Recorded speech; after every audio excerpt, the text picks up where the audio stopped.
Hi everyone. So இன்றைக்கி இந்த வீடியோவில் நம்ம பார்க்க போகிற topic electrolytic refining. So for இந்த ஒரு கொஸ்டின் எனக்கு ஜூலை 22 அப்படின்ற பேப்பரில் மட்டும் டைரக்ட் 5 மார்க்காக கேட்டிருக்காங்க. ஓகே, ஸோ அந்த டாப்பிக்கை நம்ம 3 ஹாஃப்ஸாக ஸ்ப்ளிட் பண்ணிக்கலாம். ஃபர்ஸ்ட் ஹாஃப் பார்த்திங்கன்னா எலக்ட்ரோ. ஸோ எலக்ட்ரோன்ற வேர்ட் எனக்கு எலக்ட்ரிசிட்டியை இண்டிகேட் பண்ணுது. ரெண்டாவது வார்த்தை லைட்டிக். ஸோ லைட்டிக்ன்றது செப்பரேஷனை இண்டிகேட் பண்ணுது. இப்போ நம்ம எதை செப்பரேட் பண்ணிக்க போகிறோம் அப்படின்னா மெட்டல்லேருந்து அதோட இம்ப்யூரிட்டிஸை நம்ம செப்பரேட் பண்ணி எடுக்க போகிறோம். அப்போ எடுத்த உடனே ஆட்டோமேட்டிக்காக அந்த க்ரூட் மெட்டல் எனக்கு பியூரிஃபைட் ஆகிடும். ஸோ இந்த ரிஃபைனிங் அப்படின்ற வார்த்தைக்கு பியூரிஃபிகேஷன் அப்படின்னு அர்த்தம். ஓகே, ஸோ 3 ஹாஃப்ஸை ஸ்ப்ளிட் பண்ணிக்கலாம். மொதல் வார்த்தை எலக்ட்ரோன்றது எலக்ட்ரிசிட்டியை இண்டிகேட் பண்ணுது, லைட்டிக்ன்றது செப்பரேஷனை இண்டிகேட் பண்ணுது. இப்போ நம்ம எதை செப்பரேட் பண்ண போகிறோம்னா மெட்டல்லேருந்து அதுக்கு தேவையில்லாத இம்ப்யூரிட்டிஸை செப்பரேட் பண்ணி எடுக்க போகிறோம். ஸோ தட் அந்த மெட்டல் எனக்கு பியூரிஃபைட் மெட்டலாக மாறப்போகுது. ஓகே, இது நம்ம எங்கே தான் செய்ய முடியும் அப்படின்னா எலக்ட்ரோலைட்டிக் செல்லில் மட்டும்தான் இதை நம்மளால் கேரி அவுட் பண்ண முடியும். It is okay.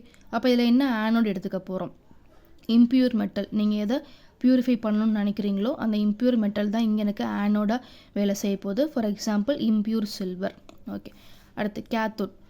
அதே மெட்டலோட பட் த பியூரஸ்ட் ஃபார்ம் எடுத்துக்க போகிறோம். ஸோ கேத்தோடுன்றது thin stripes of pure metal. Example pure silver Ag எடுத்துக்க போகிறோம். ஓகே, இப்போ இந்த ரெண்டையும் இமர்ஸ் பண்ணுறதுக்கு எனக்கு ஒரு மீடியம் தேவை. That is your electrolyte.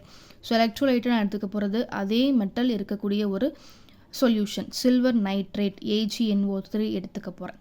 Okay, so இந்த ப்ராசஸ் நம்ம எப்படி கேரி அவுட் பண்ணிக்க போகிறோம்? ஸோ இந்த எலக்ட்ரோலைட்டிக் செல்லை இங்கே நான் ஒரு டயக்ராமாக பிக்சரைஸ் பண்ணியிருக்கேன். Okay, so this is your impure silver which is anode. ஆனோட சார்ஜ் எனக்கு plus and this is your pure silver which is going to act as a cathode. கேத்தோட சார்ஜ் எனக்கு மைனஸ். இந்த ரெண்டையும் நான் என்ன பண்ணுறேன், ஒரு பேட்டரியோட கனெக்ட் பண்ணியிருக்கேன். இந்த ரெண்டையும் இமர்ஸ் பண்ணுறதுக்கு நம்ம எடுத்துக்க போகிற எலக்ட்ரோலைட்டு சில்வர் நைட்ரேட். எலக்ட்ரோலைட் அப்படின்னா சால்ட் இமர்ஸ்ட் இன் வாட்டர். ஏதோ ஒரு சால்வெண்ட்டில் நீங்கள் என்ன பண்ணுவீங்க, சால்ட்டை நம்ம கரைச்சி வச்சுருந்துருப்போம். அப்போ அங்கே அதை கரைக்கும் போதே ஆட்டோமேட்டிக்காக அந்த மெட்டல் எனக்கு பாசிட்டிவாகவும் கூட சேர்ந்து வரக்கூடிய இன்னொரு எலமெண்ட் எனக்கு நெகட்டிவாகவும் இருக்கும். அப்போ இங்கே இருக்கும்போதே சில்வர் எனக்கு Ag+ தான் இருக்கும். ஓகே, அப்போ ஆனோடில் என்ன நடக்க போகுது? அப்போ ஆனோடில் இருக்கக்கூடிய அந்த சில்வர் ஆட்டம்ஸ் ஒரே ஒரு எலக்ட்ரானை மட்டும் வெளியில் கொடுத்துட்டு Ag+ மாறப்போகுது. அதாவது இங்கே என்ன நடக்க போகுது அப்படின்னா ஆக்சிடேஷன்.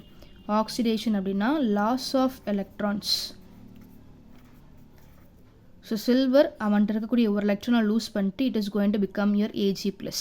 அப்போ சாலிடாக இருக்கவே ஒரு எலக்ட்ரானை கொடுத்ததுக்கப்புறம் அவன் ஆட்டோமேட்டிக்காக எங்கே மூவ் பண்ண ஆரம்பிச்சிருவான், இந்த ராட்லேருந்து கொஞ்சம் கொஞ்சமாக எனக்கு சொல்யூஷனுக்குள்ளே மூவ் பண்ண ஆரம்பிச்சிருவான். ஸோ அதனால ஸ்டேட்டை நம்ம இங்கே அக்வஸ் ஸ்டேட் அப்படின்னு கொடுத்து வந்திருக்கோம். ஓகே, இப்போ அடுத்து என்ன நடக்கும்?